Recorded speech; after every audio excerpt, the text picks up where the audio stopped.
Esta es la Tierra, tal y como era hace 90 millones de años. Los geólogos llaman a este periodo como el Cretáceo tardío.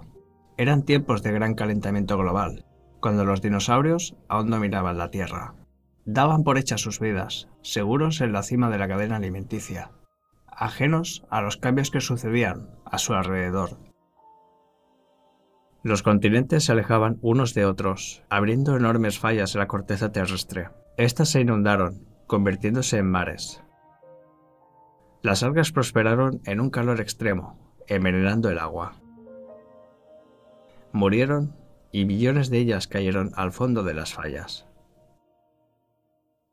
Los ríos arrastraron sedimentos a los mares, hasta que los restos orgánicos de las algas fueron sepultados. La presión creció con el calor, hasta que una reacción química transformó los restos en hidrocarburos fósiles, petróleo y gas natural. Un proceso similar ocurrió en Tierra y produjo carbón. La Tierra tardó 5 millones de años en producir los combustibles fósiles que consume el mundo en un año. El estilo de vida moderno depende de esta energía solar fosilizada, aunque una sorprendente mayoría de gente lo da por sentado. Desde 1860, los geólogos han descubierto más de 2 billones de barriles de petróleo. Desde entonces, hemos gastado alrededor de la mitad.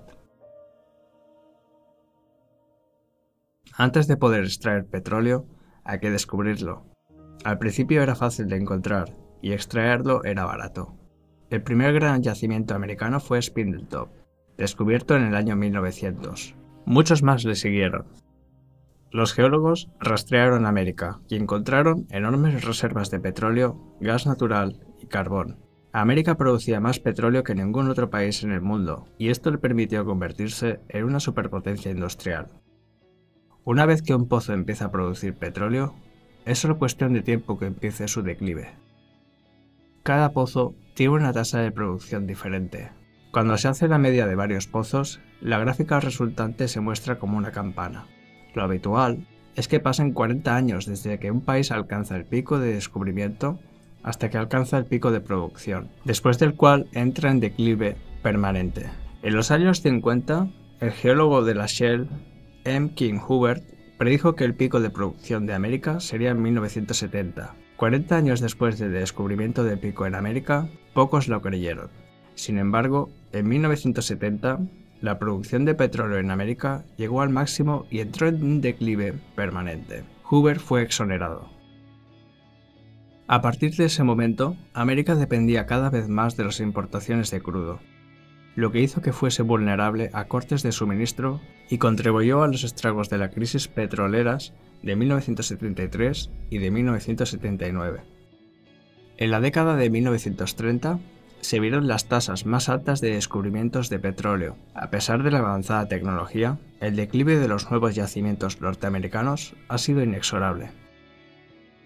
Hallazgos más recientes, como en Ámbar, Alaska, en el mejor de los casos proveerían petróleo para 17 meses. Incluso el nuevo yacimiento Jack 2 del Golfo de México solo suministraría unos pocos meses de consumo doméstico. A pesar de ser grandes, ninguno de estos yacimientos está cerca de satisfacer las necesidades energéticas de América. Se acumulan las evidencias de que la producción de petróleo ha llegado a su fin o está a punto de hacerlo. Globalmente, el ritmo de descubrimientos de nuevos yacimientos llegó a su fin en los 60. Más de 40 años después, el declive en los descubrimientos de nuevos yacimientos parece imparable. 54 de los 65 mayores países productores de petróleo han llegado a su techo de producción. La mayoría del resto esperan seguirlos igualmente en un futuro próximo. El mundo necesitará el equivalente a una nueva Arabia Saudí en producción cada 3 años, para cubrir el declive de producción de los pozos actuales. En los años 60 se descubrirían 6 barriles de petróleo por cada barril que se consumía. 4 décadas después, el mundo consume entre 3 y 6 barriles de petróleo por cada barril que se descubre. Una vez que se llegue al pico mundial de producción de petróleo, la demanda de petróleo superará la oferta y el precio de la gasolina fluctuará con fuerza, afectando a mucho más que al coste de repostar un coche. Las ciudades modernas son dependientes de los combustibles fósiles. Incluso las carreteras están hechas de asfalto, un producto derivado del petróleo, así como los tejados de muchas casas. Áreas inmensas serían inhabitables sin calefacción en invierno o sin aire acondicionado en verano. La expansión de las ciudades obliga a la gente a conducir muchos kilómetros al trabajo, escuela y tiendas. Las grandes ciudades han separado las zonas residenciales y comerciales lejos, obligando a la gente a utilizar el coche. Los barrios y muchas comunidades fueron diseñados asumiendo una abundancia de petróleo y energía. Los productos químicos derivados del petróleo o petroquímicos son esenciales en la elaboración de innumerables productos. La agricultura moderna depende enormemente de los combustibles fósiles, como los hospitales, los aviones, la distribución del agua. El ejército de Estados Unidos usa unos 140 millones de barriles de petróleo al año. Los combustibles fósiles son también esenciales para la fabricación de plásticos y polímeros, ingredientes clave en ordenadores, dispositivos de ocio y ropa. La economía global depende actualmente de un crecimiento infinito, demandando un creciente suministro de energía barata. Somos tan dependientes del petróleo y otros combustibles fósiles que una pequeña alteración en el suministro puede tener efectos incalculables en todos los aspectos de nuestras vidas.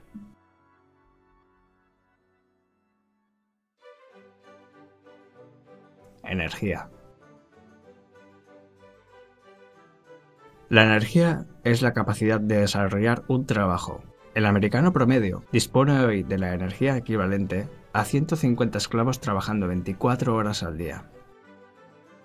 Los materiales que almacenan energía para trabajar se denominan combustibles. Algunos combustibles contienen más energía que otros. Esto se denomina densidad energética. De estos combustibles, el petróleo es el más crítico. El mundo consume 30.000 millones de barriles al año, que equivale a una milla cúbica de petróleo, lo que contiene tanta energía como la que generarían 52 plantas nucleares trabajando durante 50 años. Aunque el petróleo solo genera el 1,6% de la electricidad en Estados Unidos, mueve el 96% del transporte.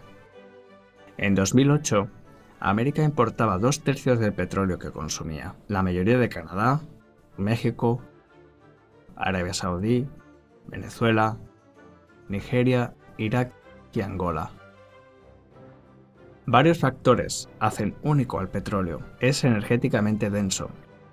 Un barril de crudo contiene la energía equivalente a la de 3 años de trabajo de una persona. Es líquido a temperatura ambiente, es fácil de transportar y útil en pequeños motores. Para conseguir energía, hay que usar energía. El truco está en usar una cantidad pequeña para extraer una cantidad más grande. Esto se llama TRE, tasa de retorno energético. El petróleo convencional es un buen ejemplo. El fácil de extraer, crudo de alta calidad, se bombeó primero. Los petroleros gastaban una energía equivalente a un barril para poder extraer 100. La tasa de retorno de petróleo era de 100. A medida que el petróleo fácil se extraía, la exploración se llevó a aguas profundas o a países distantes, usando cantidades mayores de energía para hacer lo mismo. A menudo, el crudo que se encuentra ahora es de baja calidad y caro de refinar. La tasa de retorno actual es menor de 10. Si se usa más energía para obtener el combustible que la energía que éste contiene, no merece la pena obtenerlo. Es posible convertir un combustible en otro. Cada día hacemos algo similar. Parte de la energía contenida en el combustible original se pierde. Por ejemplo, hay petróleo no convencional, las arenas bituminosas y el esquisto. Las bituminosas se encuentran principalmente en Canadá. 2/3 del esquisto mundial está en Estados Unidos. Ambos combustibles pueden convertirse en crudo sintético, sin embargo, requieren grandes cantidades de agua y calor, reduciendo su retorno hasta 5 e incluso a un valor tan bajo como 1,5. El esquisto es un combustible extraordinariamente pobre. 1 kilogramo contiene aproximadamente 2/3 de la energía de una caja de cereales. El carbón existe en grandes cantidades y genera casi la mitad de la electricidad del planeta. El mundo usa casi 2 millas cúbicas de carbón al año.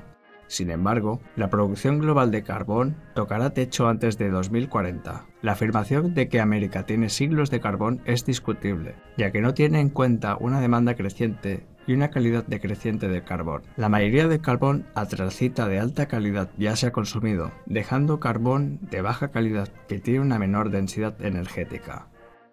La producción sube a la vez que el carbón se agota, y los mineros tienen que cavar cada vez más profundo en áreas menos accesibles. Muchos usan métodos destructivos para llegar a los depósitos de carbón, causando destrozos medioambientales. El gas natural se encuentra a menudo junto con el petróleo y el carbón. Los hallazgos de gas convencional en América tocaron techo en los años 50 y la producción llegó a su máximo al principio de los 70. Si desplazamos la curva de hallazgos 23 años hacia adelante, el futuro de la producción de gas convencional en América se revela. Recientes avances han permitido la extracción de gas natural no convencional, lo que ayudará a compensar la caída de los próximos años. Hay controversia en cuanto al gas no convencional, ya que necesita unos precios altos de energía para ser rentable.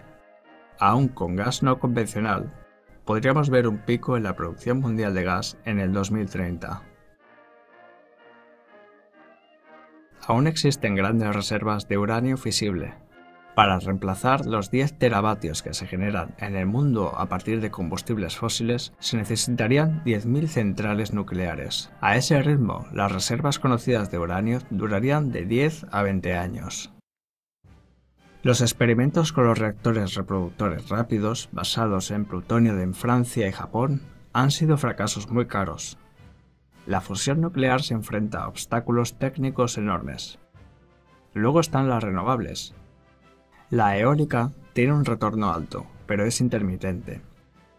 La hidroeléctrica es fiable, pero la mayoría de los ríos en el mundo desarrollado ya tienen presas. Las plantas de energía geotérmica convencionales utilizan los puntos calientes existentes cerca de la superficie de la Tierra. Están limitadas a esas áreas. En el sistema experimental SGA, EGS en inglés, se perforarían 2 canalizaciones a 10 kilómetros de profundidad. Se bombea agua hacia abajo por una tubería para que se caliente en unas fisuras del subsuelo, subiendo por otra, generando electricidad. De acuerdo a un estudio reciente del MIT, esta tecnología podría suministrar un 10% de la electricidad de Estados Unidos en 2050. La energía de las olas está restringida a zonas costeras. La densidad energética de las olas varía de una región a otra. Transportar la energía generada por las olas a zonas interiores del continente sería un reto. Además, la sal del medio marino es corrosiva para las turbinas. Los biocombustibles son combustibles que se cultivan. La madera tiene una baja densidad energética y crece lentamente. El mundo utiliza 3,7 millas cúbicas de madera al año. El biodiesel y el etanol se producen a partir de cosechas cultivadas mediante agricultura impulsada por petróleo. El beneficio energético de estos combustibles son muy bajos. Algunos políticos quieren convertir el maíz en etanol. Usar etanol para suplir un 10% del consumo de petróleo, previsto para 2020, necesitaría emplear el 3% de la superficie de Estados Unidos. Para suplir un tercio del petróleo, se necesitaría el triple de superficie de la que se utiliza hoy para cultivar comida. Para suplir todo el consumo americano del petróleo en 2020, se necesitaría el doble de la tierra que utiliza para cultivar alimentos. El hidrógeno tiene que ser extraído del gas natural, carbón o agua, lo que utiliza más energía de lo que obtenemos del hidrógeno. Esto convierte la economía del hidrógeno en algo improbable. Todos los paneles fotovoltaicos del mundo generan tanta electricidad como 2 centrales eléctricas de carbón. Se utiliza el equivalente entre 1 y 4 toneladas de carbón para fabricar un único panel solar. Deberíamos cubrir unos 360.000 kilómetros cuadrados con paneles para suplir la demanda mundial. En 2007 había solo unos 10 kilómetros cuadrados. La energía solar concentrada o térmica tiene un gran potencial, pero por ahora solo hay un pequeño número de plantas operativas. También están limitadas a climas soleados. Necesitamos transmitir grandes cantidades de electricidad a través de largas distancias. Todas las alternativas al petróleo dependen de máquinas propulsadas por este, o requieren materiales como los plásticos que se producen del petróleo. Al oír futuros anuncios de nuevas y asombrosas fuentes de energía o inventos, deberíamos preguntarnos: ¿Tiene el postulante un modelo operativo comercial del invento? ¿Cuál es su densidad energética? ¿Se puede almacenar y distribuir fácilmente? ¿Es constante o intermitente? ¿Se puede escalar a nivel nacional? ¿Hay problemas ocultos de ingeniería sin resolver? ¿Cuál es su tasa de retorno energético? ¿Cuál es su impacto medioambiental? Considerando que las grandes cifras pueden ser engañosas. Por ejemplo, 1.000 millones de barriles de petróleo satisfarían la demanda mundial solo durante 12 días. Una transición desde los combustibles fósiles sería un gran desafío. En 2007, el 48,5% de la electricidad de Estados Unidos provenía del carbón, 21,6% del gas natural, 1,6% del petróleo, 19,4% de centrales nucleares, 5,8% de hidroeléctricas y las renovables solo un 2,5%. ¿Es posible reemplazar un sistema basado en combustibles fósiles con una mezcla de alternativas? Se requieren grandes avances tecnológicos, así como de voluntad política y cooperación, grandes inversiones, consenso internacional, la reconversión de la economía global de 45 billones de dólares, incluido el transporte, industrias manufactureras y producción agrícola, así como personal competente para gestionar el cambio. Si se consigue todo esto, ¿podría continuar el modo de vida actual?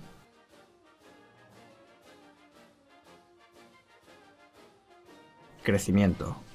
Estas bacterias viven en una botella. Su población se dobla cada minuto. A las 11 en punto hay una sola bacteria. A las 12, la botella está llena. Está medio llena a las 11:19 minutos, dejando espacio suficiente para una duplicación más. Las bacterias ven el peligro, buscan nuevas botellas y encuentran 3. Creen que su problema se ha resuelto. A las 12 del mediodía, la primera botella está llena. A las 12:01, la segunda botella está llena. A las 12:02, todas las botellas están llenas.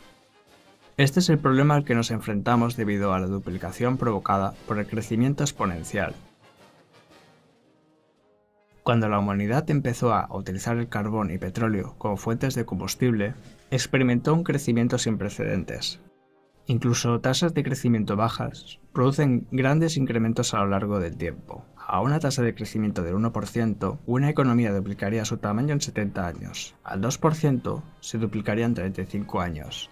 A una tasa de crecimiento del 10%, una economía se duplicaría en solo 7 años. Si una economía crece al 3% medio anual actual, se duplicará cada 23 años. Con cada duplicación, la demanda de energía y recursos excederá a la demanda de todas las duplicaciones previas conjuntamente. El sistema financiero se basa en la asunción del crecimiento, el cual requiere de un suministro creciente de energía para soportarlo. Los bancos prestan dinero que no tienen, en efecto, creándolo. Los prestatarios utilizan el dinero recién creado para construir sus negocios y devolver la deuda, junto con el pago de un interés que requiere más crecimiento. Debido a esta forma de crear dinero a partir de la deuda, la mayoría del dinero mundial representa una deuda con un interés que ha de ser pagado. Sin la continua aparición de nuevas y mayores generaciones de prestatarios para producir crecimiento y así saldar las deudas, la economía mundial colapsaría. Al igual que un esquema piramidal, el sistema debe expandirse o morir. Debido en parte a este sistema de deuda, los efectos del crecimiento económico han sido espectaculares en el Producto Interno Bruto, embalses en ríos, el uso del agua, consumo de fertilizantes, población urbana, consumo de papel, vehículos motorizados, comunicaciones y turismo. La población mundial ha crecido hasta 7.000 millones de personas y se espera que supere los 9.000 millones para 2050. En un planeta plano e infinito, esto no sería un problema. Sin embargo, dado que la Tierra es redonda e infinita, en algún momento nos enfrentaremos a los límites del crecimiento. La expansión económica ha dado lugar a incrementos en el óxido nitroso atmosférico y metano, reducción del ozono, incremento de grandes inundaciones, daños a los ecosistemas oceánicos, incluyendo escapes de nitrógeno, pérdida de selvas y bosques, incremento de tierra domesticada y extinción de especies.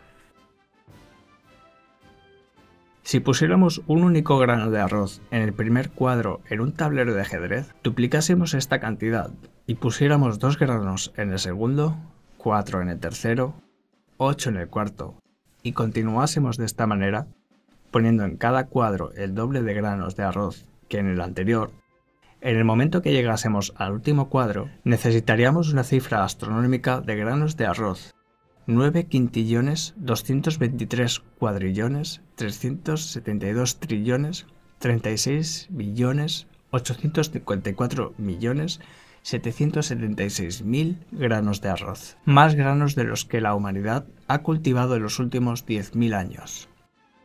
Las economías modernas, al igual que los granos del tablero de ajedrez, se duplican cada pocas décadas. ¿En qué cuadro del tablero estamos?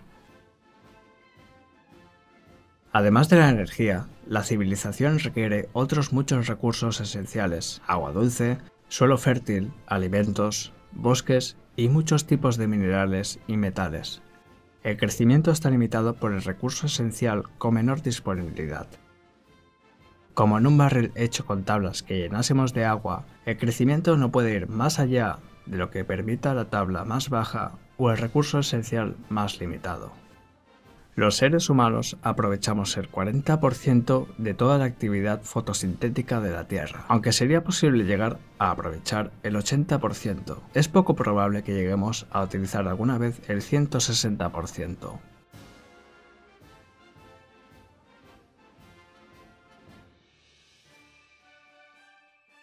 Alimentos.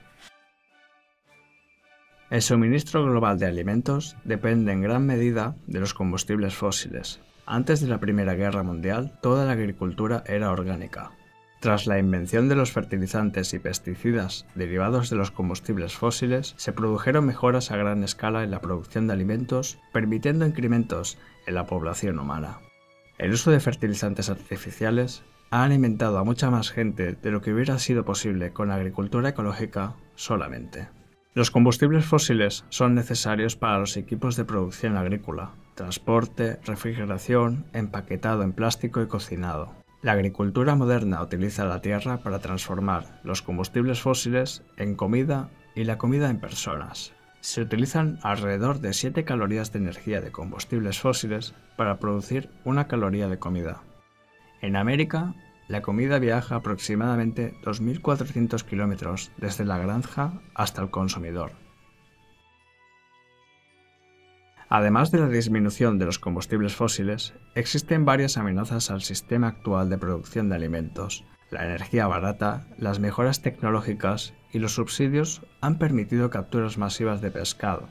La pesca global alcanzó su máximo a finales de la década de 1980, obligando a los pescadores a desplazarse a aguas más profundas. El nitrógeno liberado por los fertilizantes basados en combustibles fósiles envenena los ríos y los mares, creando enormes zonas muertas. A ese ritmo, se prevé que todas las poblaciones de peces colapsen para 2048.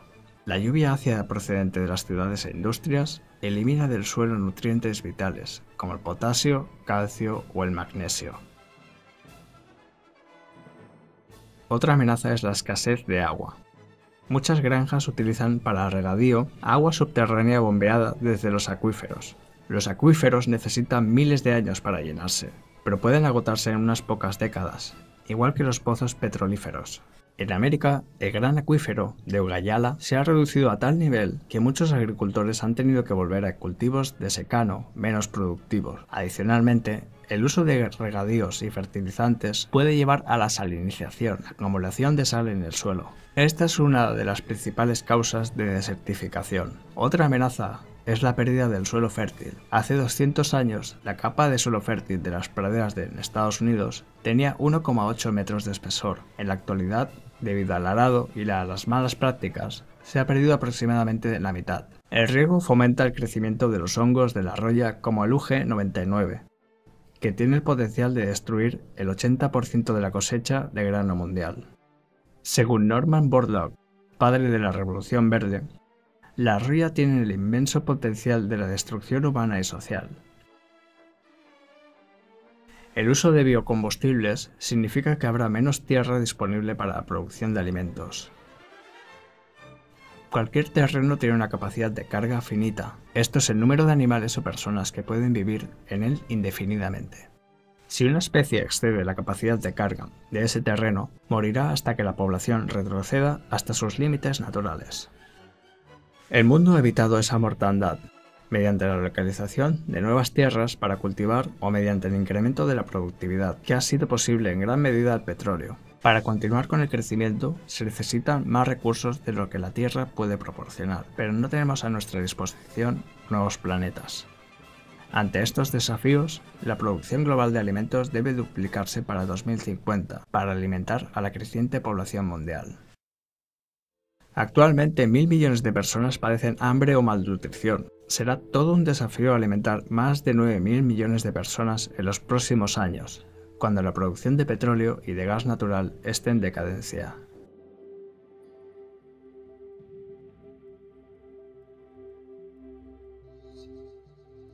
Final feliz. La economía global crece exponencialmente, a un ritmo aproximado del 3% anual, consumiendo cantidades crecientes de combustibles no renovables, minerales y metales, así como recursos renovables, como agua, madera, suelo fértil y pescado más rápido de lo que pueden reponerse. Incluso a una tasa de crecimiento del 1%, una economía se doblará en 70 años. El problema se agrava por otros factores. La globalización permite a la gente de un continente comprar productos y alimentos producidos en otro continente. Las cadenas de suministro son largas e imponen tensiones sobre los limitados recursos petrolíferos. Actualmente dependemos de países remotos para nuestras necesidades básicas. Las ciudades modernas dependen de los combustibles fósiles. La mayoría de los sistemas bancarios están basados en deuda, obligando a las personas a integrarse en una espiral de créditos o devoluciones generando crecimiento. ¿Qué puede hacerse para encarar estos problemas? Muchos creen que la crisis puede evitarse mediante la conservación, la tecnología, el crecimiento inteligente, el reciclado, los coches eléctricos o híbridos, la sustitución o votando. Podemos ahorrar dinero mediante la conservación, pero por sí sola no salvará el planeta. Si algunas personas reducen su consumo de petróleo, la demanda eliminada reducirá el precio, permitiendo a los demás comprar más barato. De la misma forma, un motor más eficiente que utilice menos energía conducirá paradójicamente a un mayor uso de energía. En el siglo XIX, el economista inglés William Stanley Jevons cayó en la cuenta de que las máquinas de vapor más eficientes convirtieron el carbón en una fuente de energía más rentable, lo que impulsó el uso de más máquinas de vapor, que a su vez llevó a un incremento del consumo total del carbón. El incremento del uso consumirá toda la energía o recursos ahorrados mediante conservación. Muchos creen que los científicos resolverán estos problemas con unas nuevas tecnologías. Sin embargo, la tecnología no es energía. La tecnología puede canalizar la energía del trabajo, pero no puede reemplazarla. La tecnología también consume recursos. Por ejemplo, la fabricación de un ordenador consume la 10ª parte de la energía necesaria para fabricar un coche. Las tecnologías más avanzadas pueden empeorar esta situación, pues requieren de minerales raros que también está acercándose a sus límites. Por ejemplo, el 97% de las tierras raras del mundo las produce China, la mayoría de una única mina en el interior de Mongolia. Estos minerales se usan en convertidores catalíticos, motores de aviación, imanes de alta eficiencia, discos duros, baterías de coches híbridos, láseres, rayos X, portátiles, aislamiento de reactores nucleares, discos compactos, bombillas de bajo consumo, fibra óptica y pantallas planas.